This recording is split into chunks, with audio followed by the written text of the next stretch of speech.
Welcome back to Formidable Fabrications. This is Jamie, and behind me is part 4 of the Lodestar build.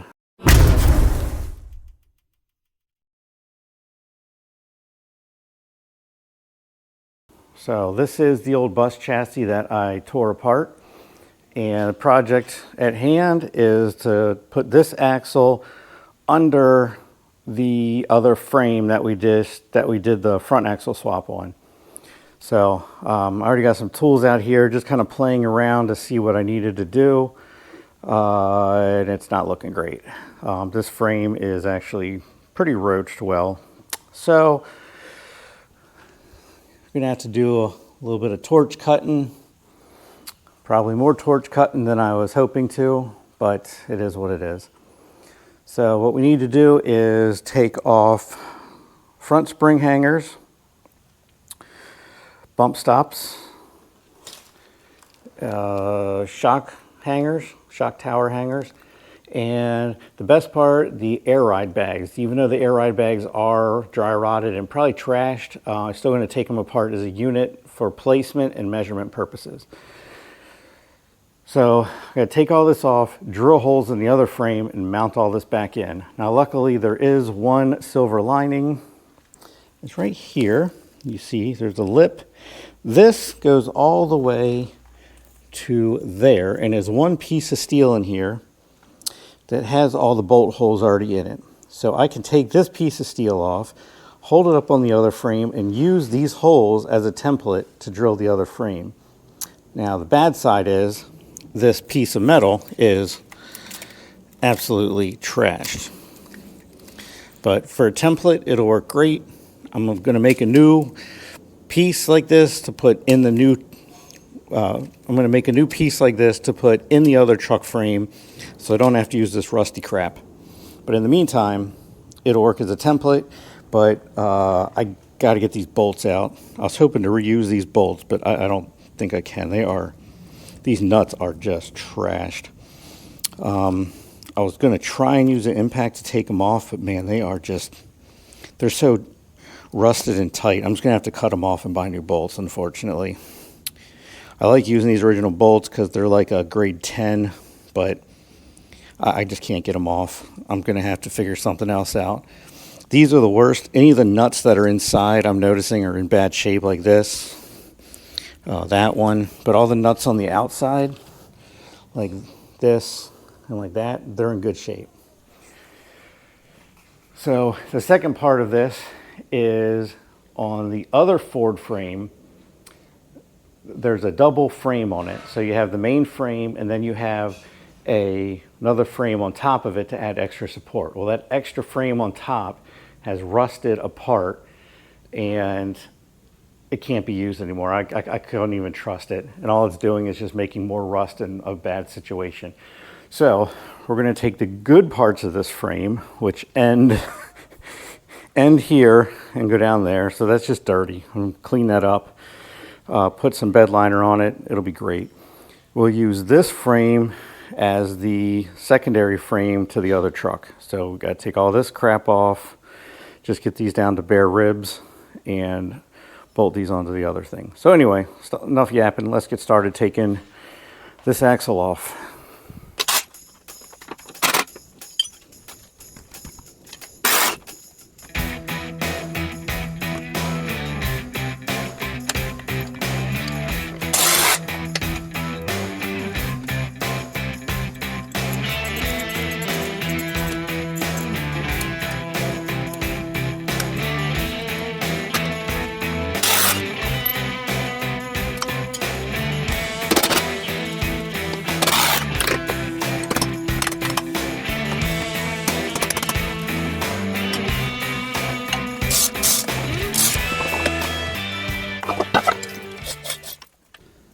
So in my infinite wisdom, I left my normal sunglasses that I use for using the torch on the bed of my truck when I went up to the scrapyard, because I was cutting right before I went to the scrapyard, and I left my glasses on the bed, and when I realized what I did, they were already gone. So I have to take my sunglasses from my truck, which I just found out are broken, and rig them with a piece of welding wire to hold them together so I have some kind of sunglasses to use while I'm using my torch.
I guess it's been a little while since I did a little work on this this truck build I'm doing.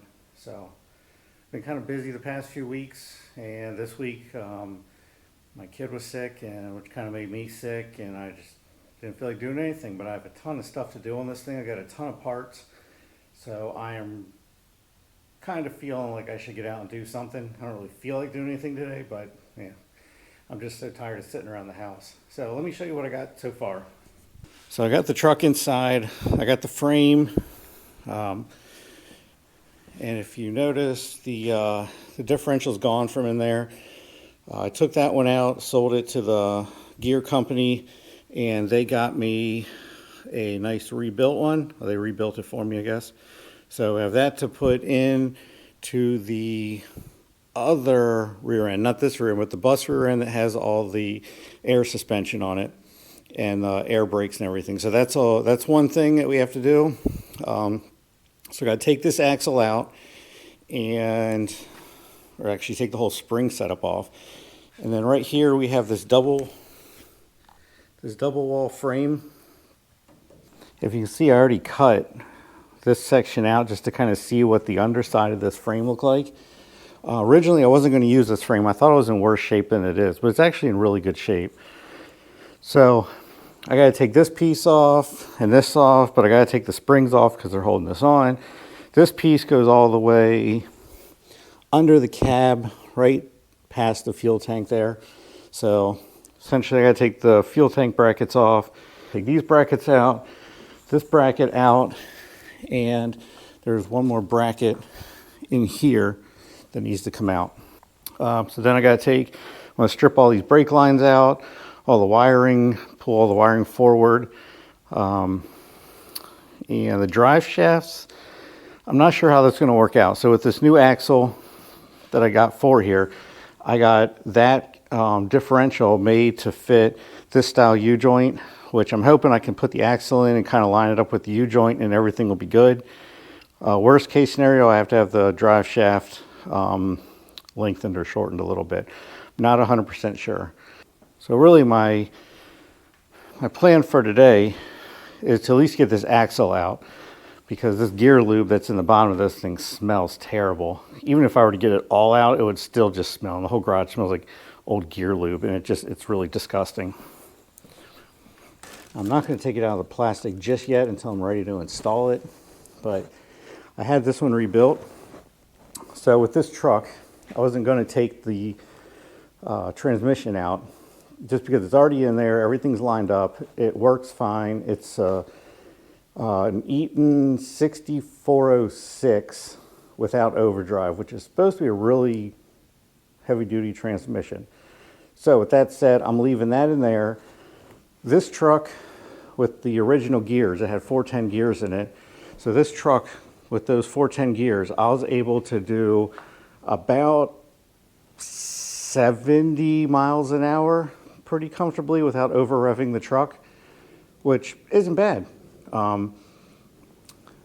The rear end I got that I was going to install had 556 gears in it, which, I mean, that came out of the bus, and the bus had overdrive transmission. So I don't have overdrive, so 556 will not work. That's going to top me off at like 40. So I had this rebuilt, or had this made up for me with 390 gears. So I shouldn't be revving very high going 70 miles an hour. And with the mods I'm going to do to the engine, the extra horsepower will make up for the lack of gearing that I have. So it's all a wash.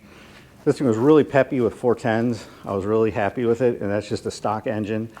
And if you've seen the other video, the engine only has like 100,000 miles on it, or under 100,000. So there's still plenty of life left in this engine. So with some mods, I should be able to get like an extra 100, 150 horsepower out of this thing.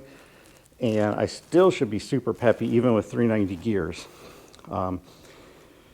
So the plot twist to this one is this. Anybody that knows big trucks knows what this is. This is a locker for the rear. So like a lot of the semis and stuff will have lockers and they can lock their rear differentials. Well, I opted to put a locker on this truck I'm building since I don't have four-wheel drive. I got the locker, which was, it's just awesome. I mean, so that'll lock up all four wheels in the back when I need it. I shouldn't be getting stuck anywhere. So, and then I had to get new axle shafts made. So I have, this is the original one, and this is the original one. This one had to get replaced for this one because this one has more splines than this one. Evidently the locker needs these splines on the bottom half to be able to lock and unlock, which this one doesn't. So I just had to get one new axle shaft. So with that said, that is everything that I plan to put in this video. So I really need to get started on this rear end. This rear end stinks, and I am so tired of walking in here and smelling it. I need to get the hoist over here to pick up or to put some pressure on this, and I can take off some of these bolts, get these bolts out of here, cut some brake lines, and get this rear end out of my garage so I can stop smelling it. Problem is, I think I've already got gear lube into the cement even after I put before I put the pig mat on. I had some drips, so I'm gonna have to put some degreaser or something like that to get that smell out. But anyway, let's get started.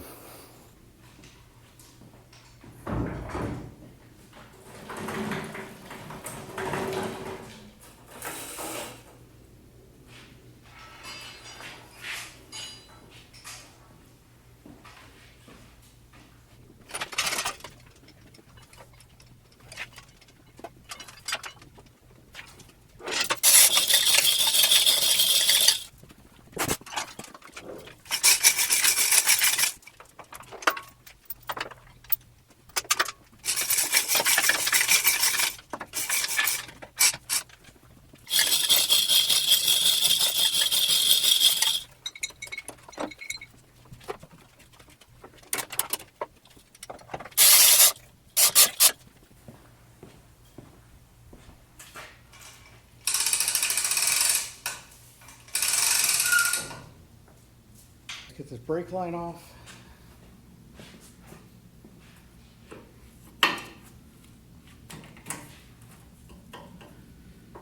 It's already started leaking.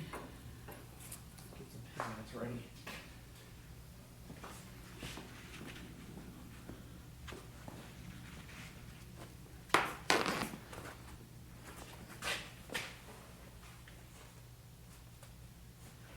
All right, there we go. Brace is diverted.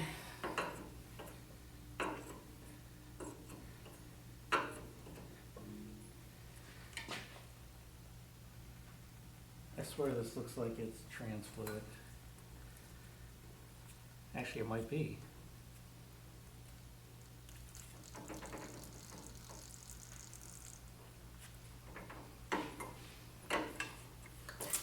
Oh, shit. Whoops.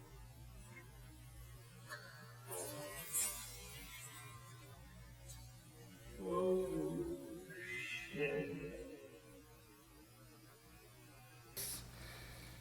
All right, let me clean that mess up.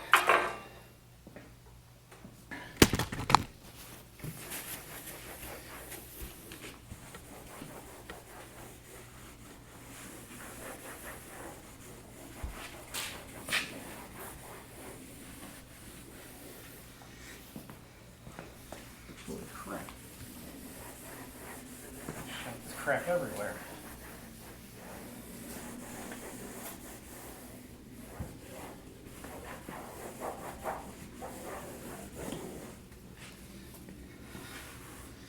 I'll clean that off later.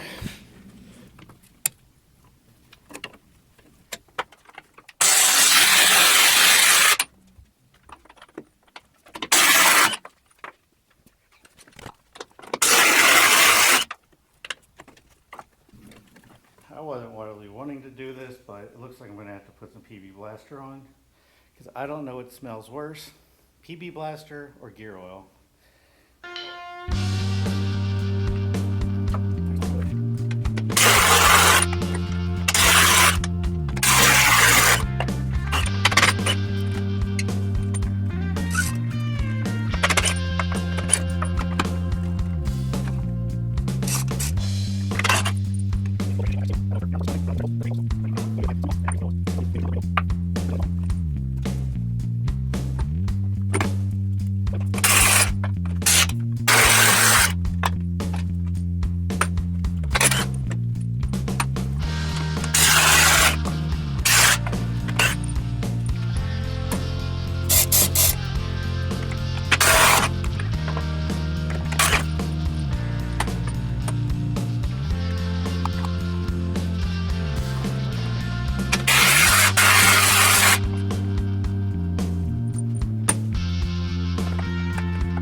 Pressure off the bolt.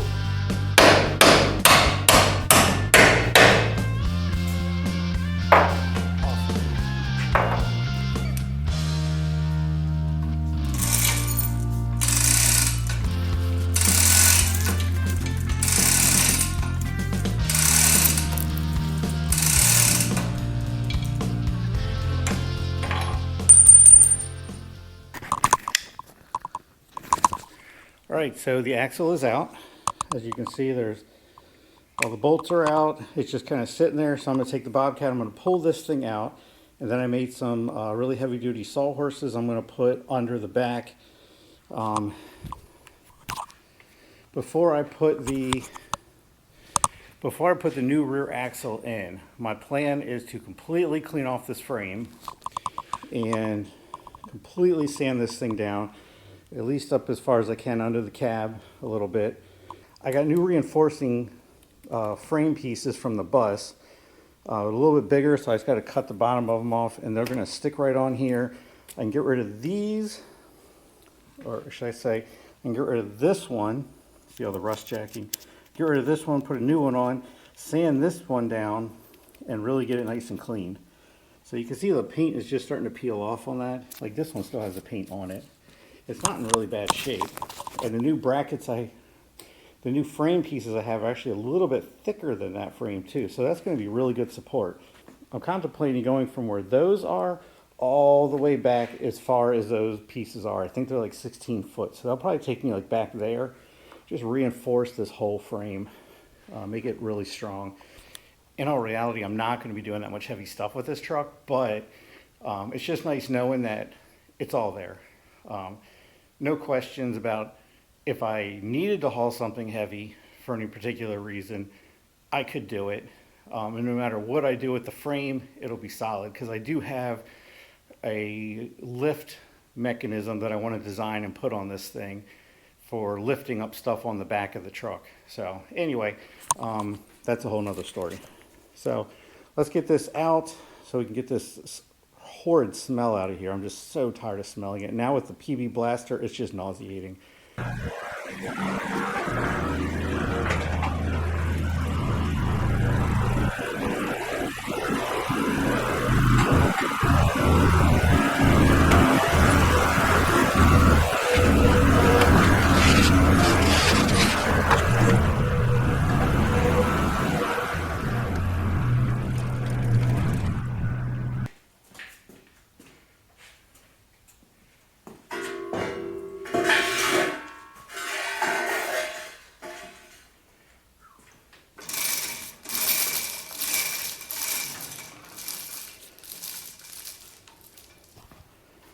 There's one.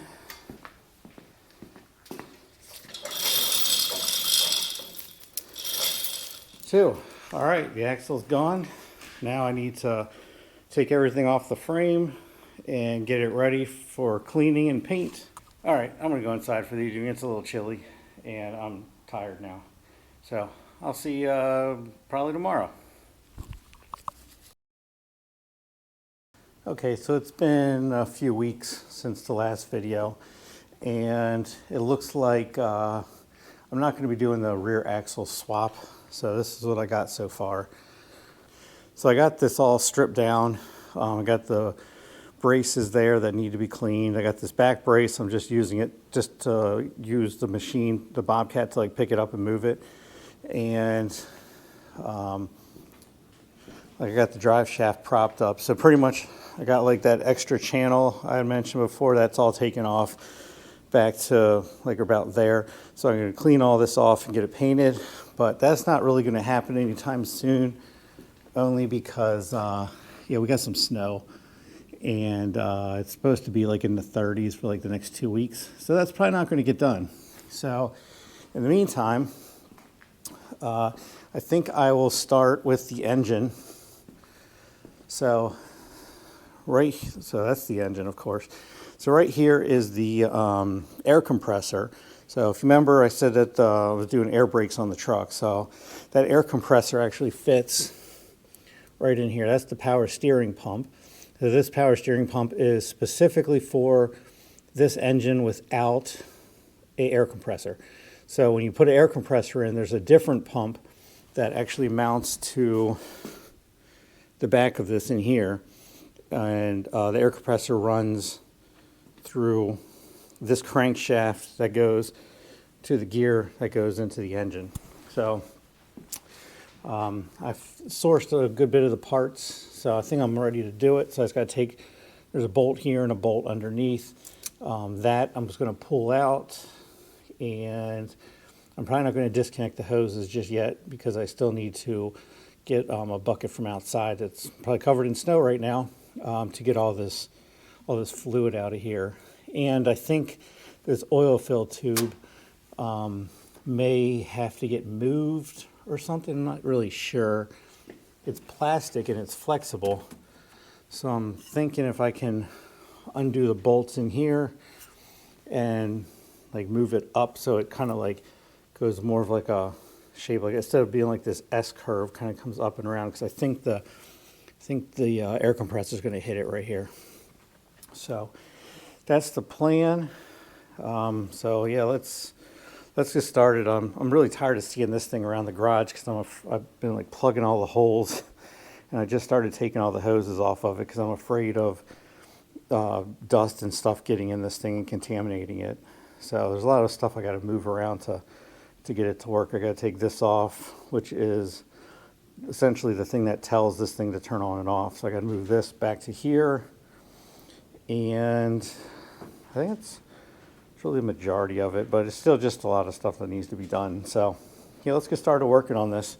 So it looks like this video, and probably a lot of the other ones, I've been trying to do like one project, so like front axle swap, or like be like the cab swap.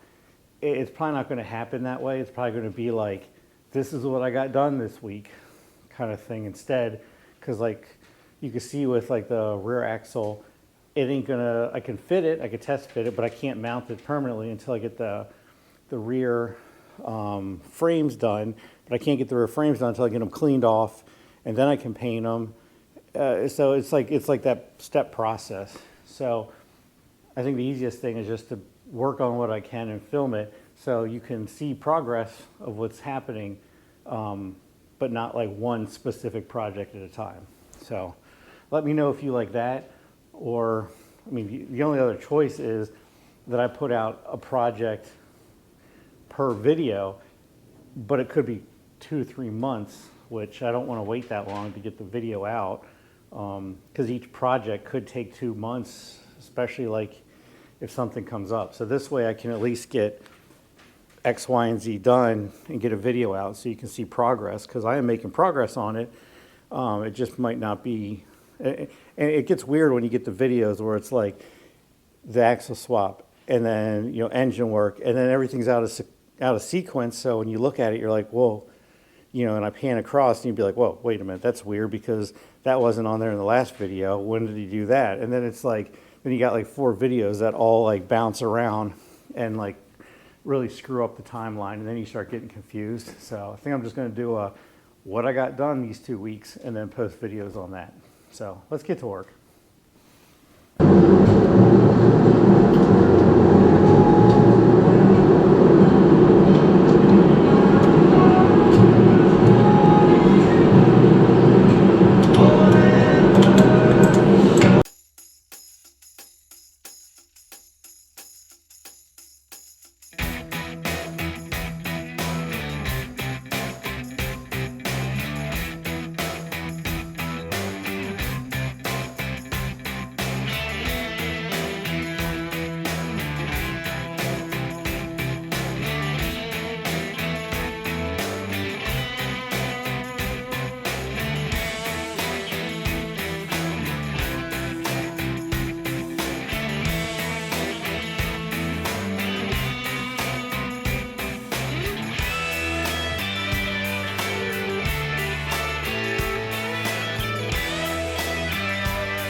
Okay, so I had to put the camera down for a minute. I realized the past few shots are not the greatest, but it was a struggle to get this thing in.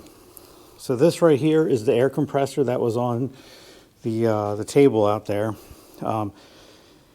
Really, it was getting these studs lined up, which I think the studs are too short. I might actually have to get some longer studs. I'm not really sure. It was getting the two studs lined up. There's one on the bottom, one on the top. And then you can see I got my chain wrench, and I had to crank the engine back and forth a little bit to get those gears to mesh up, because the gears aren't straight cut, they're angled. So as they go in, they kind of like turn into each other. So I had to keep like bouncing the engine back and forth to get them to like line up right. I did have to take out, if you're familiar with Cummins, there's like a little silver thing down there. That's like the alignment pin for the injection pump for the timing. That I had to pull that out. Now there's room to get into it, but I got to pull it out in order to get this thing like up in here. So now that that's in, now I have to figure out how to run all the lines. For example, this is a coolant line, so this one is going to get routed to this mess right here. So I have to get like a T, or I have to get like a T of some sort, because one of those goes to the heater core, and this one is for the temp gauge. So I have to get another one off the side here that goes to that. This one down here is the exit, which has to run around the engine to the lower radiator hose, which is on the other side of the engine. Air inlet, air exhaust. And then the most important one is, where is it at? Did I take the bolt off? Maybe I took the bolt out. There's a bolt fallout. Crap. Oh, it's right here.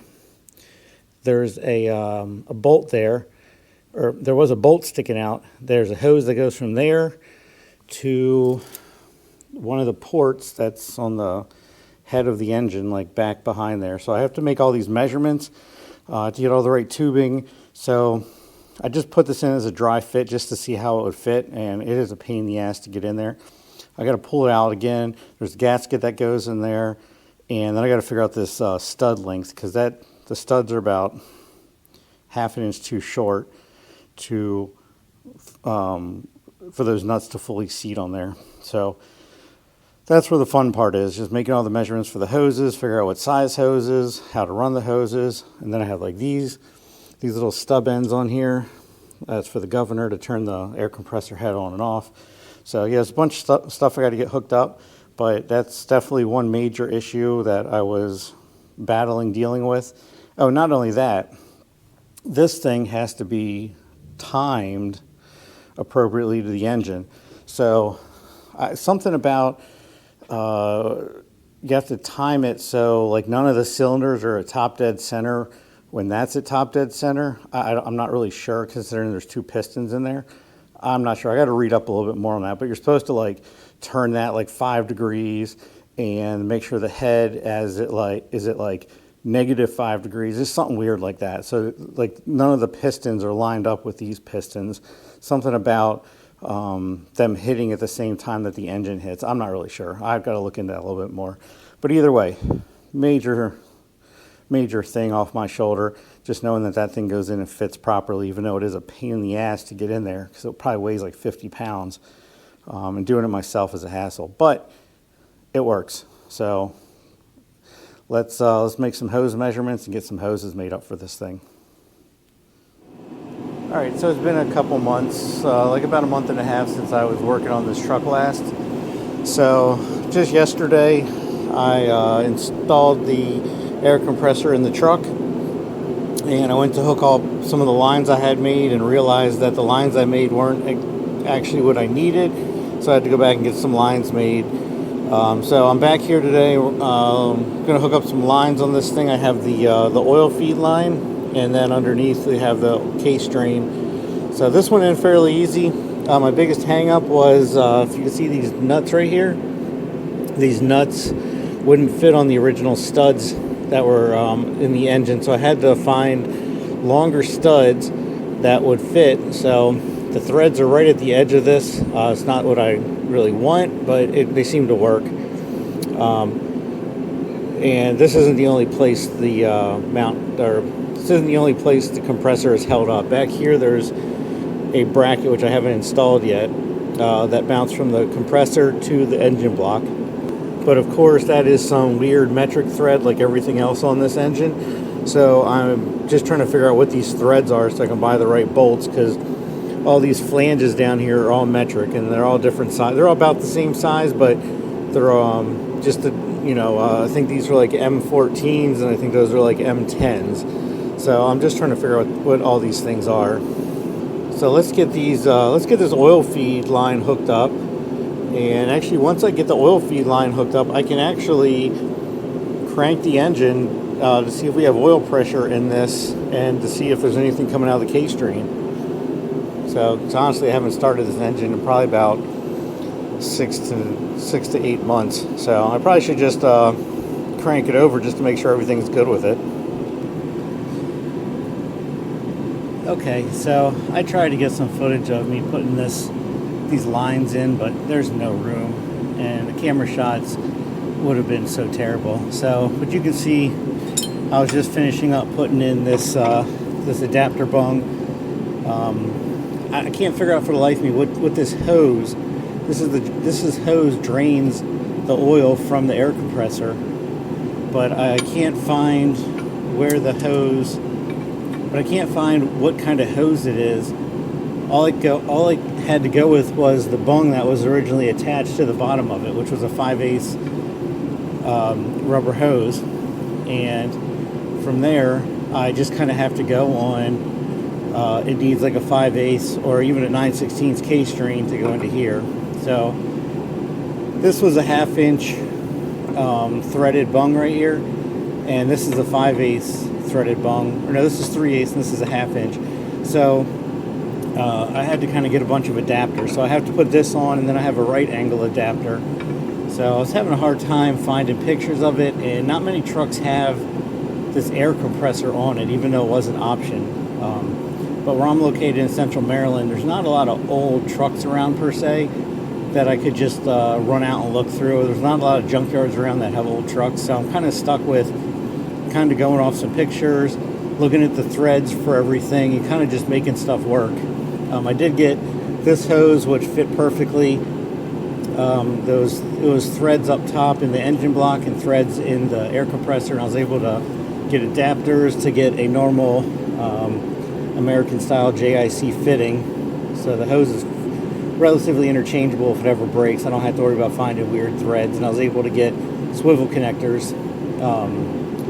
So before I hook this up, I'd like to turn the engine over and make sure that this is getting oil pressure to the engine or to the compressor, and also drain any oil out that's in the compressor, because it's been sitting at least in my garage for a year, and I know there's a lot of dust in there. There were a lot of little like metal shavings like in the dust and stuff like that. So if I can get this thing to drain out some oil, I feel a little bit better that at least it's draining out some of the gunk that's in there. So I think that's going to be my next plan of attack.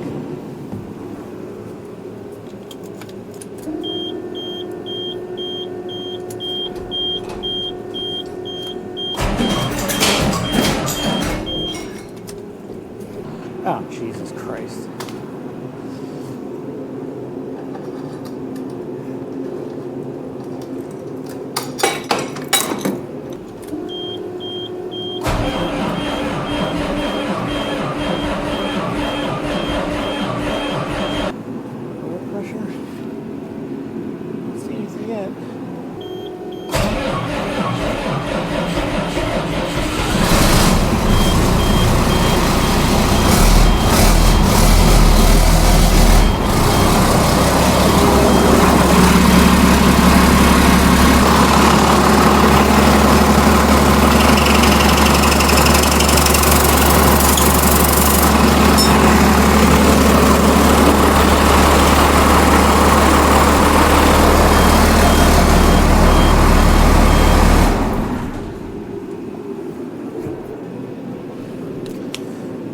Okay, it's a success.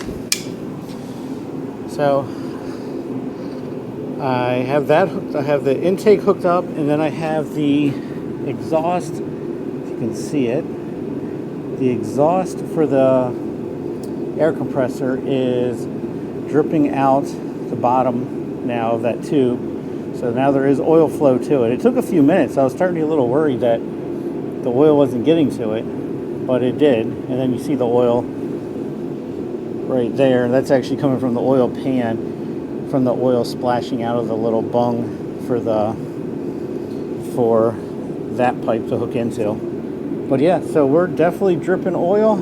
I may run it just for a couple more seconds just to make sure that all the gunk and stuff that's in there is out. It looks like we only have maybe an ounce of oil coming out of it right now, but it's definitely a success. If you saw, I did put my finger on here and there was a lot of air pressure coming out, so that's good. I couldn't cover this up with my finger. There was a lot of pressure coming out, so that's good. So cool. So all in all, it's definitely a win. It'd be this way, not that way. This way, definitely a win. So that's hooked up. That's a total relief, man. I was really, you just never know what you're gonna buy. You know, if it's been sitting around, if the guy told me it worked, but you just don't know. But yeah, so I want to give a shout out to Mr. Pop Hurd. That's what they call him, Pop Hurd.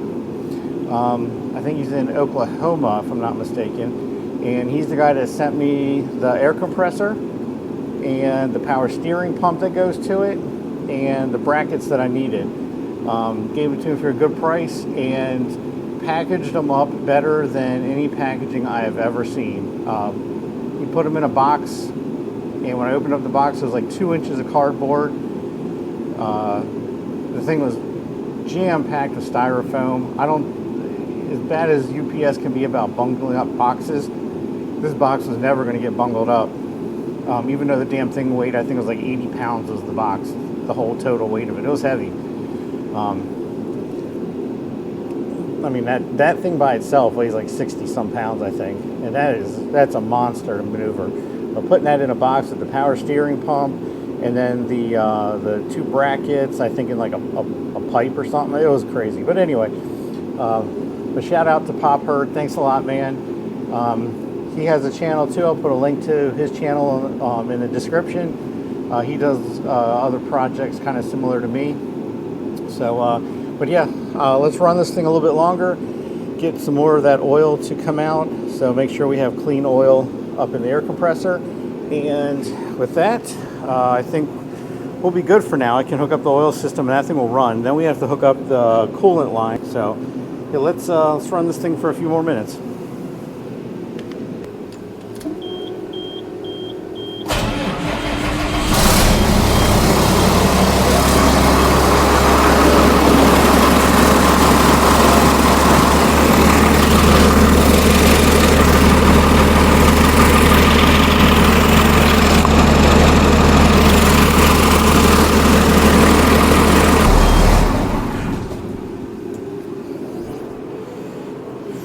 Alright, so we are definitely getting this thing to drain out good.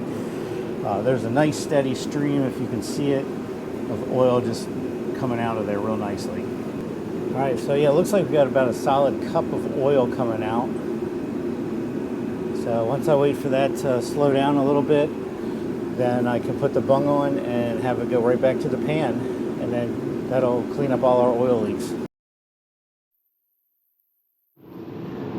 Okay, well, everything's hooked up on the oil lines, like I said, so I think I'm going to cut this video here.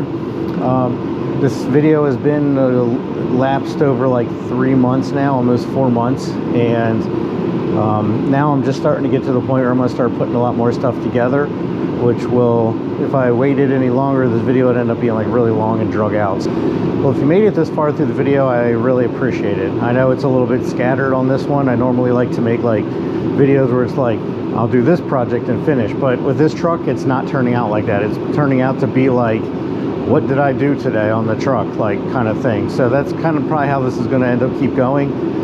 because the logistics of doing one project at a time and making a video are not going to work out. Some projects might get done sooner, so the video come out sooner, but it might not be like timed right with the whole series of the progress of what's getting done. So with that said, if you like the video, please give me a thumbs up, leave a comment, don't forget to subscribe. And if anybody else that you know that likes this kind of stuff, please share that with them. And I'm looking this year at doing some other cool things. I know I say that every year and stuff just doesn't really happen all the time, but definitely looking at doing some interesting projects. I'm doing the research on some of this stuff now, so it'll be kind of neat. Looking to get a plasma CNC machine. That's my goal for this year, to kind of get me into doing some other stuff. Just another avenue of revenue. So once again, thanks for watching, and I'll see you on the next one.